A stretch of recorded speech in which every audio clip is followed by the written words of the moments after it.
continue to acknowledge and create work that centers around the power of place, home, and memory. Thank you.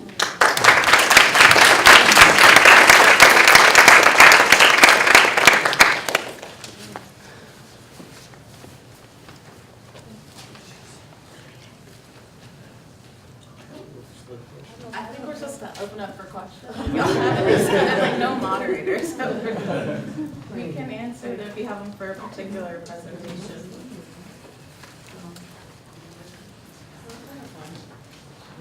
Did other people want to come up?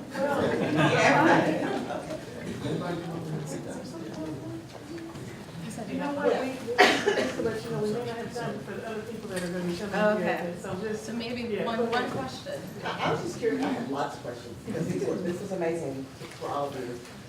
Your book, you kept saying we, so I was wondering if it was a collaborative effort? Yes, sorry. So I have a co-author. Her name is Leslie. Her name is Leslie Blair. She wasn't able to come with me. So Okay. she did a lot of the editing work. So we're both actually staff members of the Division of Diversity and Community Engagement. I started the project when I was in grad school, and so didn't have a ton of time to do the. So Leslie, in collaboration with UT Press, edited the book. And then I say we because the precursors helped write their own stories as well. Thank you, Dr. Kovach. I actually heard your interview on TPR last week for the book, and I thought it was really excellent. Look forward to getting the book and teaching it in class. And what I thought was interesting about the radio interview was when you talked about the precursors and how some of them had some ambivalence about revisiting that time in their lives and the struggles that Human Sweat himself had, and then some of them having to go back and recount those stories. If you could share a little bit more about that and some of those ambivalences, I thought that was. Sure. So I mean, I think for us, the mission of this book was to provide some personal insight. There's 2 other books that have been written, but nothing comprehensive, and those specifically are around the Human Sweat case. And to realize that there was diversity in people's experience. Some people, never had their personal experience didn't endure, racial persecution in any way, but some it was extremely traumatizing, even if it wasn't visceral. It was a part of their academic experience, being the only Black person in a classroom, and knowing that this has been a huge story around the city, and the physical stress that it takes on your body. And for Human Sweat, he ended up having to drop out of law school because of health conditions that were after a 5-year fight, in the courts. And so we did have a lot of precursors who said no to being interviewed, who didn't want to write their story. And then we had others who talked about by being interviewed and by actually taking pen to paper, it was such a healing experience for them. And so I think for us, it was just providing that opportunity that seemed to make it worthwhile.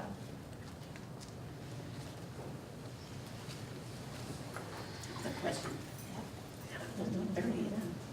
I had one more question about the book. Can you say something about what you hope it will be, that book, the impact of that book will be on contemporary students?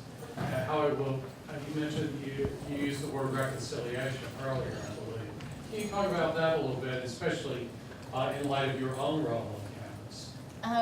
So, I mean, my role is particularly around sort of external relationships with the community, but within our division, it is exactly that. How are we changing policy to not only, we often talk about diversity, right, which is just the numbers, right? So we can have as many students of color as possible at UT, but if the inclusion and equitable part aren't there, where students aren't actually feeling like they're getting not just an amazing academic experience, but social experience, then we're not doing our job. And so for us, we felt like the book could be a generational bridge builder, right? Where these precursors have such incredible stories of resilience and have done so much to create the experience that students of color have now. And for me, even walking around campus, we have all these statues that are recognizing these other stories, some stories that were in opposition of my existence. It's bringing a new story to light, not just for students of color, but all students on campus and all staff members. So hopefully we're doing a little bit of that.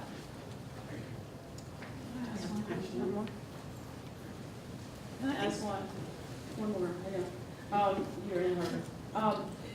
I work in an academic library, so I guess my question is, how are you gonna get the students to read this book?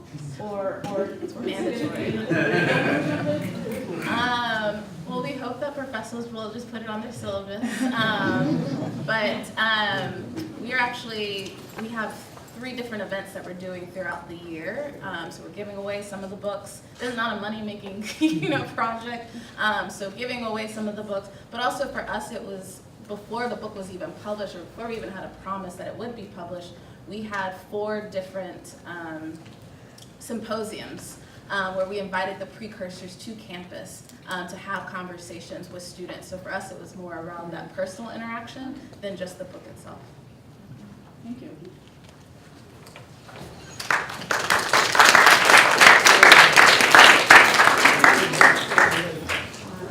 Everything's fine.